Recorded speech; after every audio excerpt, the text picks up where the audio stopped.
మా సంజీవన్‌పేట. నా పేరు రూప. మా ఆయన తాగుడు బాగా బానిసయ్యి బెడ్ షాపుల వల్ల మా ఆయన తాగుడు నేర్చిండు. అంతకుముందు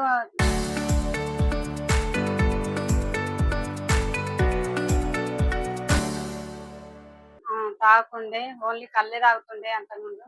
ఇప్పుడు మందు తాగుతుండు బాగా. ఇంట్లో తినడానికి గింజలు గూడా ఉంచుతలేడు. రేషన్ బియ్యం మసాలా తీసుకొని అమ్ముకుంటుండు. ఏమి గూడా ఉంచుతలేడు. తాగొచ్చి రోజు మా పిల్లలకు నాకు కొడతారు.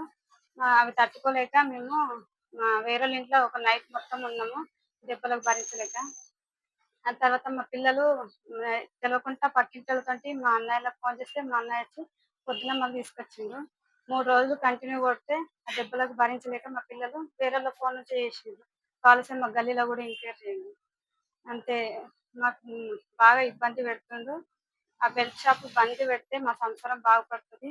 లేకపోతే మా పిల్లల జీవితాలు, మా జీవితాలు అన్నీ పాడైపోతున్నాయి.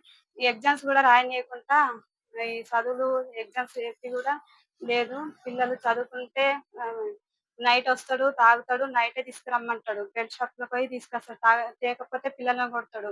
వాళ్ళు కూడా ఇస్తారు మంచినే. ఏ నైట్ అంటే ఆ నైటే ఈళ్ళకు మందిస్తారు.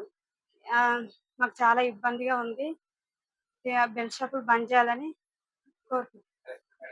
చెప్పొచ్చిన ఇప్పుడు. పోలీసులకు వాళ్ళు కంప్లెయింట్ ఇచ్చినా ఆళ్ళు పట్టించుకుంటలేరు. ఏమమ్మా నేను నైట్ ఫోన్ చేసి కొడుతుండు. మా ఆయన ఇట్లా రండి తాగొచ్చి కొడుతుండంటే వాళ్ళు ఏమంటారు, మా ఇంత నైట్‌లో మేమొచ్చి ఏం చేయాలి?